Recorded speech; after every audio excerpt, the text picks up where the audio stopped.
Good morning, everyone. Welcome to οικονομικά. Kalimera Entropy. My dear friends, today we are going to talk about what's going on with the euro and the eurozone. There has been a lot of speculation in the recent weeks, and for the future months to come, what will happen to the euro? Is the euro going to parity? Is the euro going below parity? These are very nice, interesting questions for us poor human beings that are living in the eurozone, and I'll try to figure out what are the level of volatility in the EuroDollar, and what can be the few macroeconomic factors that can generate some more volatility for the euro-dollar exchange rate and the depreciation of the euro. So, why the euro is depreciating? The euro is depreciating for many reasons, and if you wanna have a rough idea what's going on in the euro area, I think everybody knows now that France is in political turmoil, and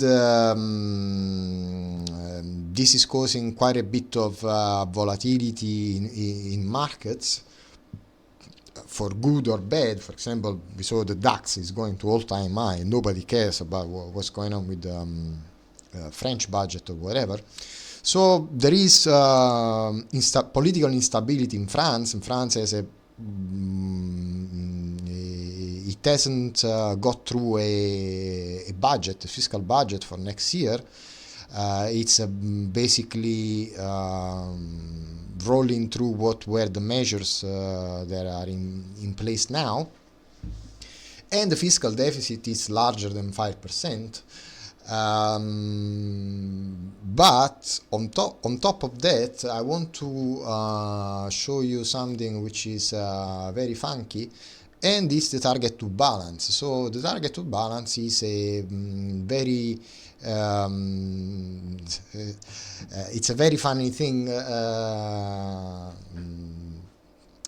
or rather is a very important thing that structures the euro area. So the euro area is the ECB, but we have all any country has its own central banks. So for central banks can have financial needs, or can see inflows or outflows of euros, and these are generated by cross-country payments and many or different financial flows. So what I've been observing in the past few years is that the Banque de France, s'il vous plaît, has a target to balance which has gone negative, minus 209 billion. Okay, so this blue line, it tells us that the central bank in France, Banque de France, always had a very neutral target to balance, very close to zero. So not so many capital outflows, or not so many requirements for financing the France domestic economy, or financing banks. So this target to also can be a signal of some distress in the banking system of some countries. So we see that since after 2020, France has gone deeper into the target to balance. So this basically explains the shortfall or the needs for external financing of the French economy, but also explain some sort of capital outflows from France, because maybe the economic conditions are not so good for creating a business, or for any other reasons. So the target to balance it's a factor to take into account to understand why the France sovereign France yield curve of the sovereign debt, the spread has been widening compared to the bonds, which are the more stable. We see that Germany has a surplus of more than €1 trillion in the target to balance. And funny enough, I mean, all the French commentators were wondering and guessing how is it possible that France is having its volatility yield curve stress moment similar to Greece. I mean, but Greece target to balance is half that of France. So Greece has a negative 100 billion target to balance. In proportion to the GDP, probably it's less. It's a larger ratio than France, but all in all, the target to balance of Greece is performing better than France, is performing better than Italy, is performing better than Spain, and it's better than the ECB, which is negative 354 billion. But you know that the ECB is the central bank and has to give us liquidity. So these are all nuances in euro area, but the fragility of the euro are visible from many angles, because we have a system of European central banks that then flows into the ECB, but the euro area basically needs, like water or oxygen, a fully functioning integrated capital market union and a fully functioning fiscal union. So how basically works the United States? They have a very large and deep treasury market, and they have one fiscal policy that it's made by the Treasury Department for the United States, and there is the Federal Reserve. So the euro area, it's basically halfway through its structure. There have many other institutions have been created. The euro area is much more solid than before, but there are these incomplete features. I believe there is a Beethoven opera which was uncompleted, unfinished. So is the euro area, and the capital market union is very, very necessary, because that can create many additional billion of liquidity through the euro area, and this can be utilized for the private sector, so we can have new businesses and the economy goes better, and the cost of money is more affordable. And the same, very important, is the fiscal stance, so the fiscal position. If we have France that today is struggling to finance its deficit and have a budget for 2025, and il était un bordel en France, ça marche pas. I'm sorry, I'm joking. I'm testing my French. France is a beautiful country. It's a beautiful countryside. There is very good wine. They have very good cheese, and they'll come out of this. So France, as all of Europe, has a huge potential, but it isn't fully going. Compared, for example, to the American economy, the US economy. The US economy, it's running at full potential, or maybe above potential output. So in Europe, I think it's very important that the fiscal union and the capital market union, they are sorted out, they are implemented, because as I was saying, France fiscal needs can be supplemented with a deeper euro area bond market, so the euro bond, how you want to call it, and of course the yield curve on a euro bond, on a AAA euro bond, it's less risky than any other sovereign nation that can have a widening of spread, or it's more volatile, etc., etc., etc. So these are the most well-known factors for speculating about the euro exchange rate with many currencies, and today we are considering the EuroDollar. So probably the euro will have to go down, also considering what's gonna happen in the United States. We know that the United States is gonna ask for tariffs or whatever, so maybe in Europe we could say, okay, we're gonna give you a cheaper euro, so it's easier for American businesses to buy inputs or products, primary products from the eurozone. If the euro goes to parity or below parity with the dollar, we give you an exchange rate advantage. So that it's less burdensome on the balance of trade for American importers. This could be a very a compromise for making it work, and this could be also the same as I said in my previous video. It's probably the ugly Americans. They're gonna ask to the British, "Oh, my dear friend, the pound is too expensive. You have a premium of 26-27 cents above the dollar. Our economy is much larger. We want a cheaper pound to invest in the United Kingdom or to buy goods and services from the United Kingdom."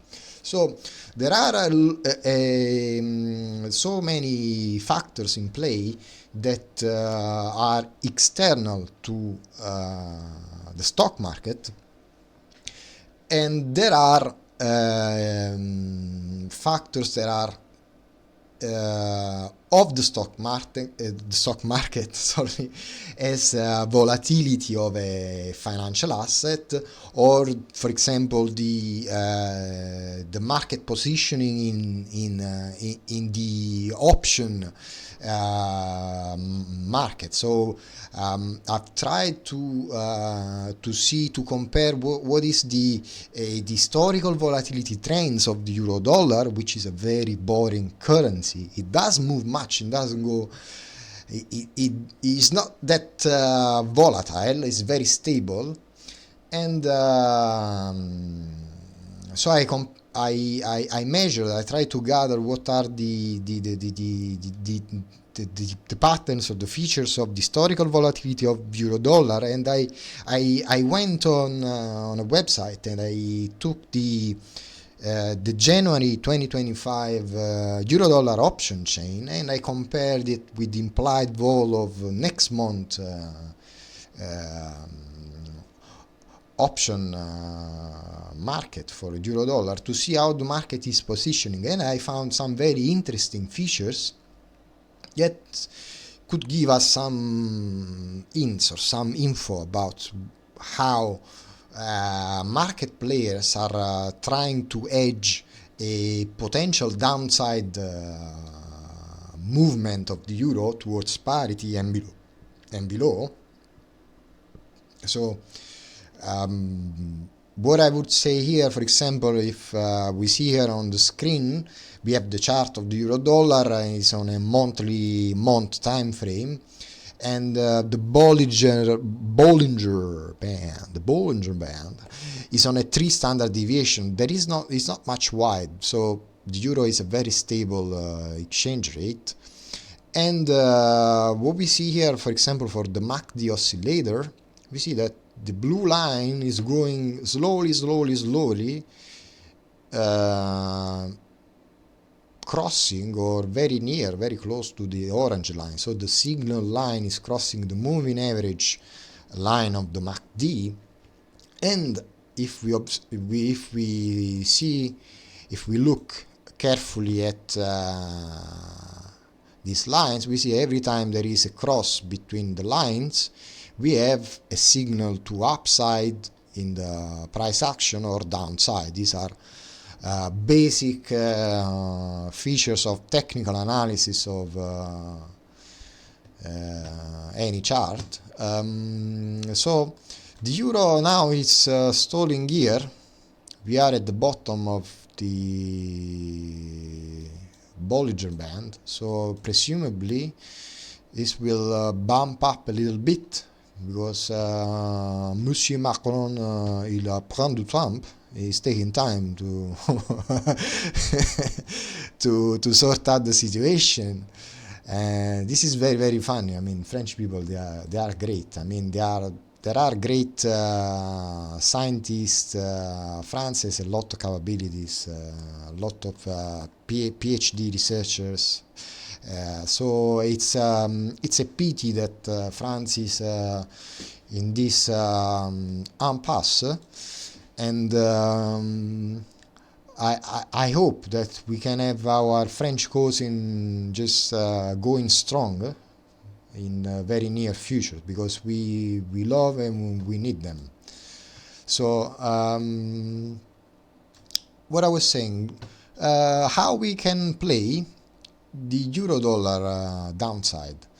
Okay, we've seen here that here the MACD is probably giving you this technical indicator that maybe the euro is going up, down. We don't know, because it's a random walk.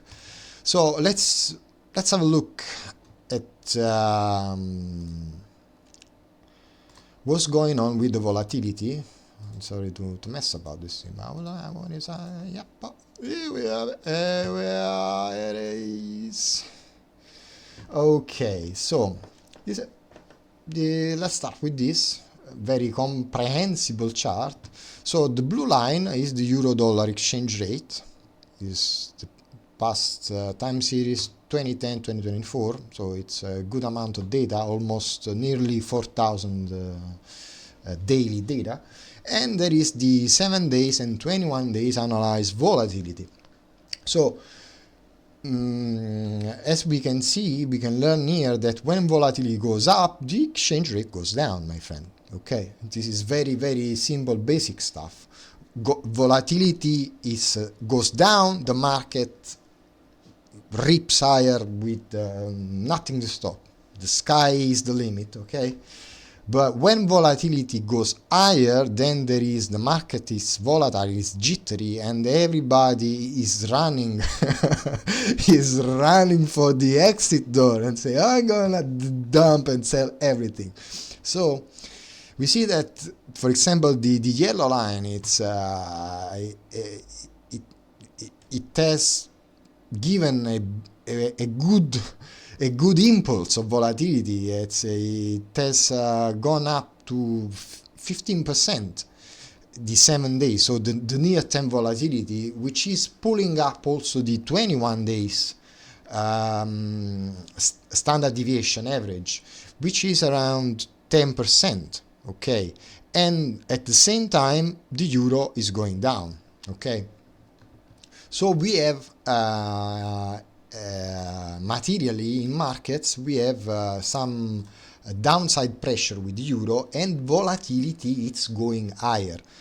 We can compare to, so we see here this big volatility spike, and then with the euro, it's going down. So they are inverse, okay? They are proportionally higher is the volatility, the lower goes the asset that we are measuring. So the euro, it's depreciating, and we see We try to capture this time series volatility with an EGARCH model that, in my opinion, is the I don't want to say opinion, because opinion is doxa, is not a fact. On the basis of the data, the EGARCH model is the volatility, conditional volatility model that captures the most, is the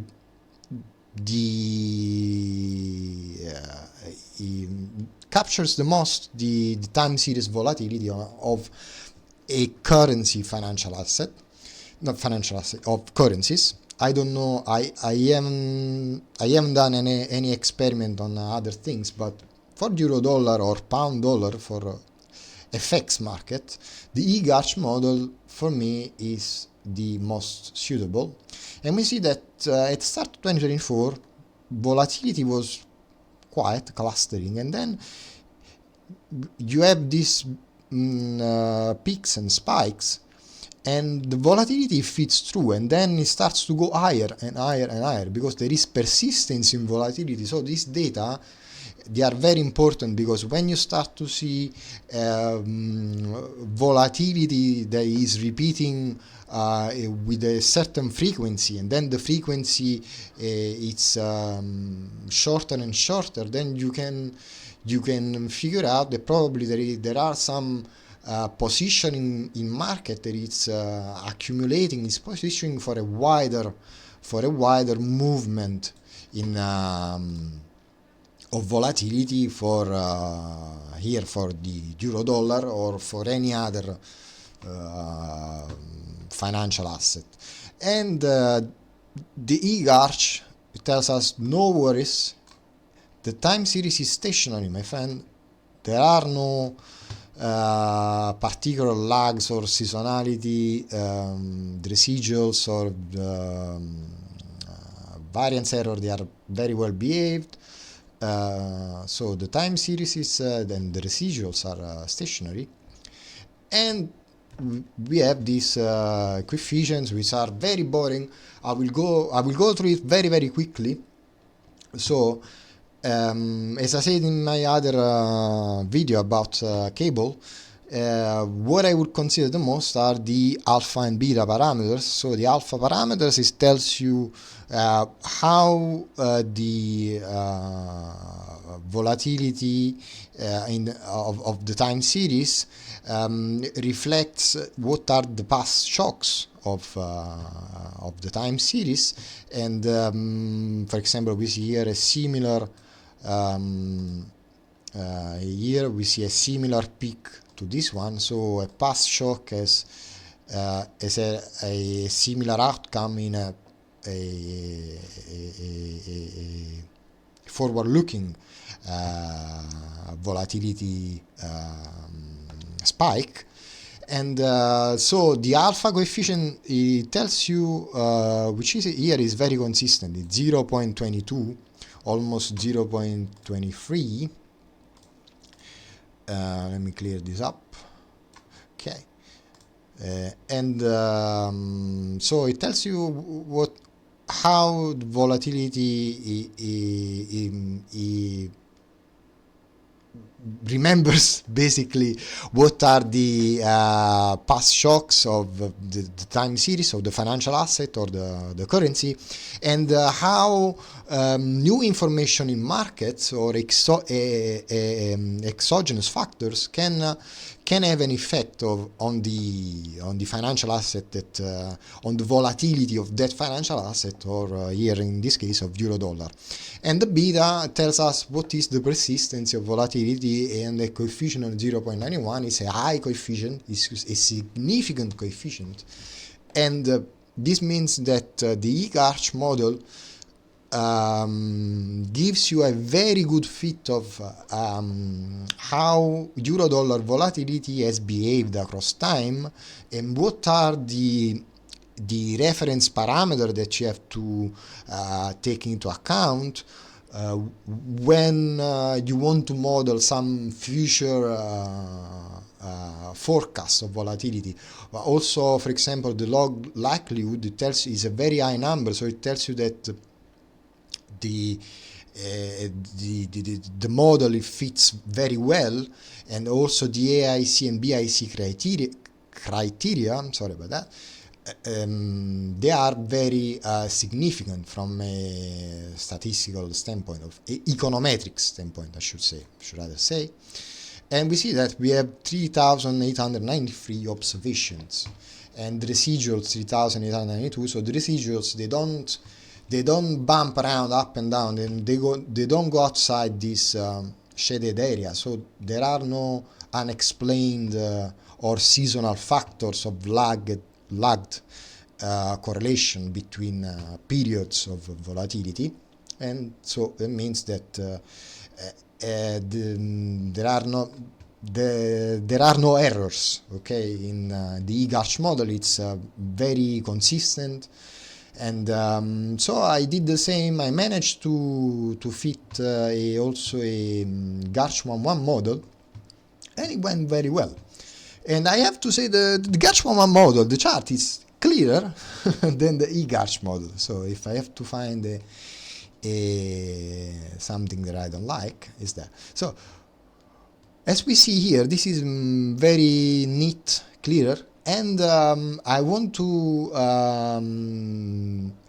reinforce the concept of beta. The beta parameter is very important, because the beta, it tells us the persistency. So we can confront here, we have a beta of 0.96 and the alpha of 0.3. So the Garch 1.1 tells us, listen, past shocks on volatility, they don't influence much, or a exogenous factor. They don't very much the condition of volatility of EuroDollar. What is very important for the condition of volatility of EuroDollar is the beta coefficient. It tells you that it's a persistent volatility across the time series. So as we can see here with the red line, if the volatility is persistent, and we are having an increase in volatility, I would rather presume that we are going to see a move higher in volatility that goes here to this level. Okay, so that means that if we pick and choose 2022, we could rather say that let's see if I can draw it here, that the euro goes down here. Okay, so we are going to parity and to 0.95, which is the middle point of this downsloping channel. Okay, so we can basically bring together the volatility rise that goes from 6 to 8%, maybe close to oh no, sorry, these values, I don't like it very much. From 0.6 to 0.8, let's interpret like this, and we can see a parallel, a similar drift of the exchange rate from the levels that are now to 0.95, which I would not I would welcome. I would rather see how the euro area economy works with the weaker euro, let's say weaker euro, an exchange rate with the dollar which is below parity. So we can, I think we should engineer this kind of scenario and see how it works. Maybe inflation goes up, but it doesn't go up very much because prices are more or less stable in the euro area, but we can gain some traction for exports or for foreign direct investments. So it can be an option of euro-dollar, the euro depreciation, and we don't know how our British cousins will do with the pound, if they will accept the ugly Americans' demand of having a cheaper pound. We will see how this whole thing will evolve. And for Garch model, we have the same parameters, very boring. mu coefficient very close to zero, so the standard error is very small, so there isn't this volatility. Is the condition of volatility is not trending, it's just not going one way up or down. So that's why the mean is close to zero. That means there is it's not the graph is not trending just in one direction, and there are no errors, which is very important. Log likelihood, it's smaller, so that means that when we do the log of the square residuals, the Garch 11 fits the time series, but it's less accurate than the eGarch. We see log likelihood minus 3000 blah blah blah, and log likelihood 14,000. So the eGarch model for some parameters it's better than the Garch model. And as I said before, the alpha it's lower and the beta it's higher, and I would like to see this volatility go up and have fun with the EuroDollar, because we want to have some trading strategy to profit from short EuroDollar. And yeah, well, these are the quantile on quantile charts, and pretty much they are in line with what should be the normal distribution of residuals. There are some dots which are called outliers, which are extreme values but are very rare. The EuroDollar is not a volatile currency pair.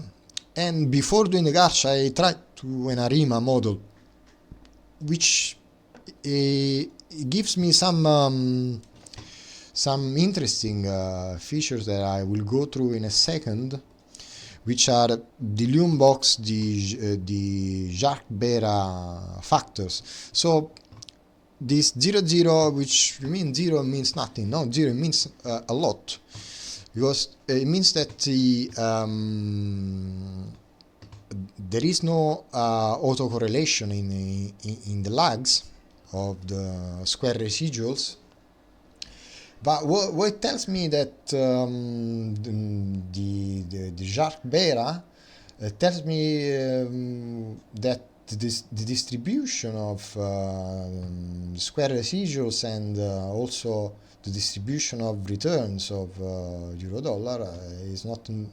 It has some deviates from the standard normal distribution, and this can be seen with the skewness, which is slightly negative by 9%, and the kurtosis. So it's leptokurtosis is very. This means that if we have a kurtosis factor which is larger than 3, that means that there are fat tails. You fatty. So there are fat tails events. It's one day you have a big out of the blue some volatility or some large size movement in the EuroDollar exchange rate. So as I said, after we checked for the volatility of EuroDollar, I like to compare this graph with the actual trading chart. So we see that the condition of volatility chart is totally different. It's another thing from what are the trading charts that we see every day, but it's very important. And so I went on bar chart and I say, okay, I want to see what is telling me what are the data for the option chain, because I want to make a statistical inference or comparison between what has been the past time series volatility with implied volatility going forward 1 month. So I just went to have a look at January 2025 option chain, the Greeks. So we have the implied vol, delta, gamma, theta, vega, and vegan, and implied vol skew. And yeah, we find some interesting thing, and we see that probably here it's more interesting. We see that for the put side there is some open interest for out of the money strikes, which is 0.3 or 0.2, even 96 or parity, near parity.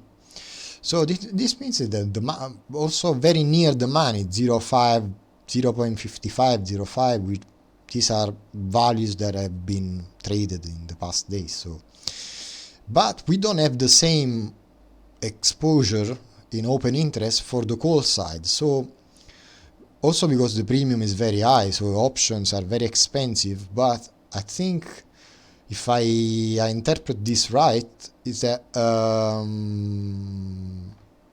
markets, option markets, and traders, and those the large funds and banks, they are positioning for downside protection, for a downside in the euro, and they are scary to buy calls because they are expensive, and if the euro moves down, you're gonna lose a lot of premium in calls which are deep into the money. So it would make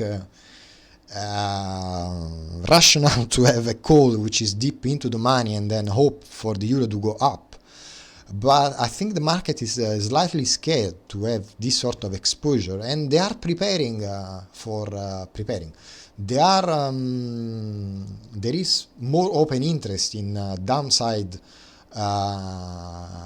drift of the euro, and the put call parity premium, it's higher. Put call open interest ratio, it's 1.96, almost 2. So there is a skewness. There is the market. It's more leverage on the put side. So I believe this is for buying puts protection in case we have a rising volatility in January and the euro continues to depreciate. So eventually these put options, which are not in the money because now it's 106 and change, they will make profit. They will profit a lot for those that have those put option. They are long the put option. So I went and fed this data table through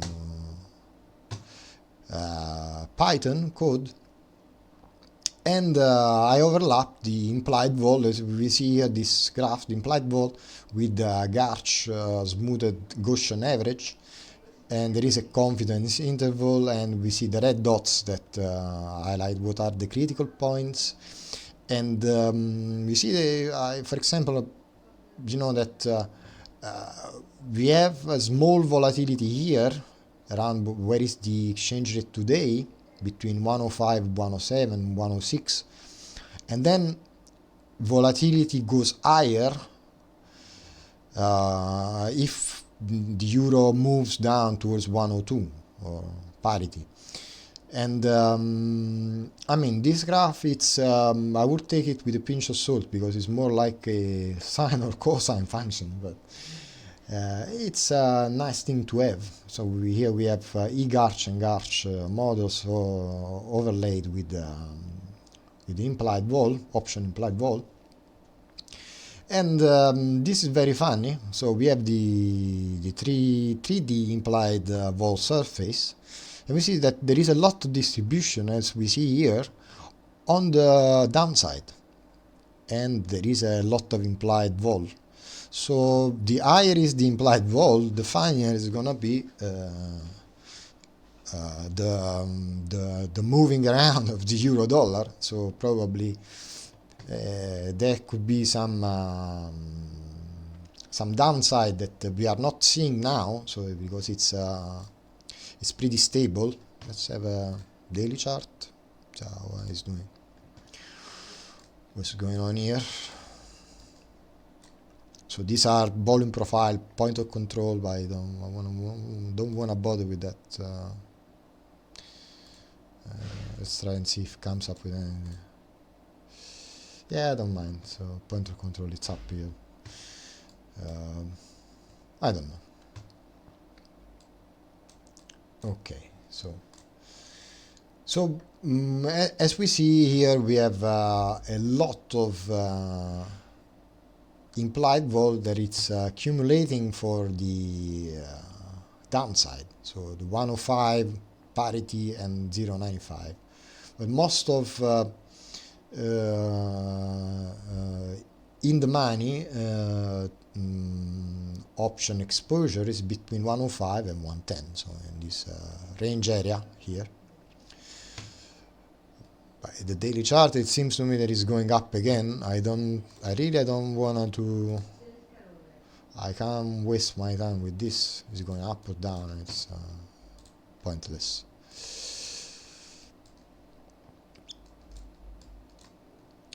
Okay, so what I tried to figure out, so I went and I checked out for what is the delta skewness for a put or call delta, and you have the graph for these ones for the gamma. So all the gamma column data, you see that you have this very nice curve which is symmetrical to the 106, 1065 value strike price. And yeah, it's symmetrical because gamma is a derivative of delta, so it measures the sensitivity, also the time varying sensitivity of delta to, if I'm correct, to the change of the exchange rate. So gamma volatility, it's very low near the at the extreme values, which is 110, 115, or parity, or 95. This, of course, will change. The gamma curve will change for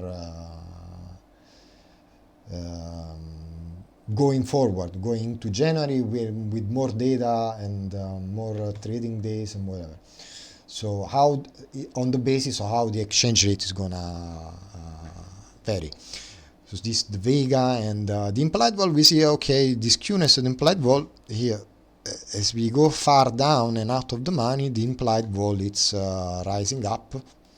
So it means that implied vol is good, because that means that the delta, so the amount that you can gain by the euro depreciating, delta is gonna change and is gonna gain value. So more dollars can be gained by, if you are long EuroDollar put, when the volatility goes up.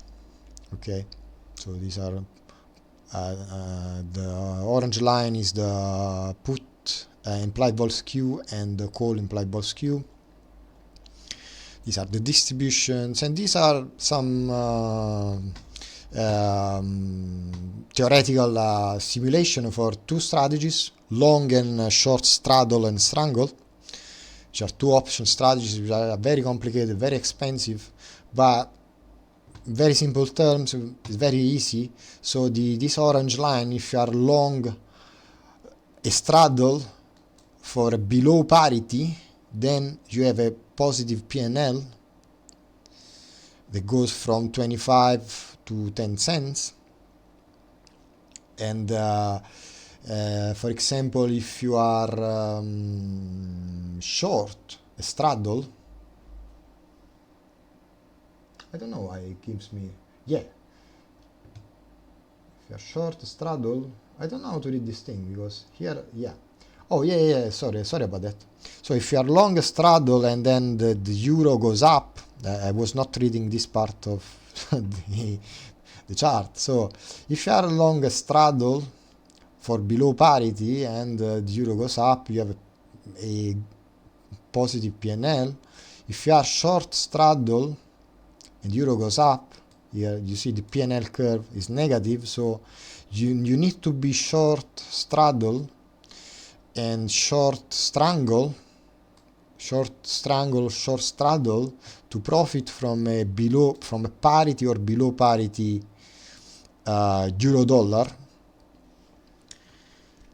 And same is for the dashed line. So these are simulation of P&L for option strategies.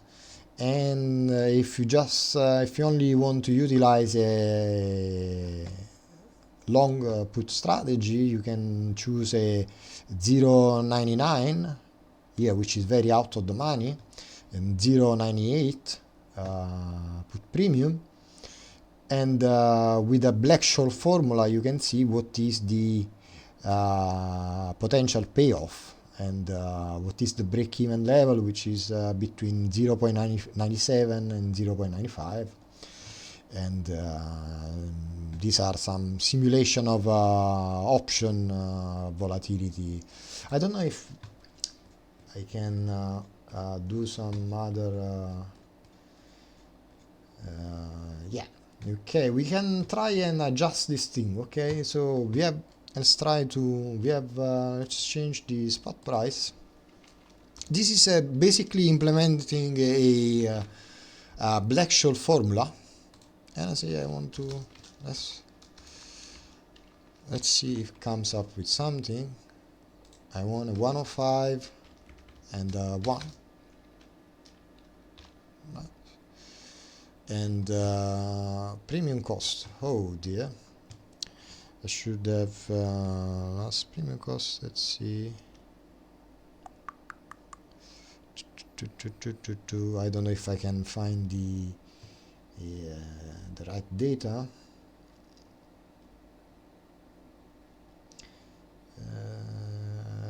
I'm sorry to keeping you up with this. Just 1 second. Let's see if I can implement this thing. Maybe yes, maybe not. Let's try and find what is the premium cost. Premium cost. You want to use this data? Yeah, let's try and see. So 105 cost. I think this will give me a very big error. Well, let's try and see what happens. And what we say, parity. How much is price parity? It's 1250. 1250. And okay, let's try to run the code and see what happens. Oh, okay, yeah. No, nothing happens. Yeah, I'll have to work out better this simulation code.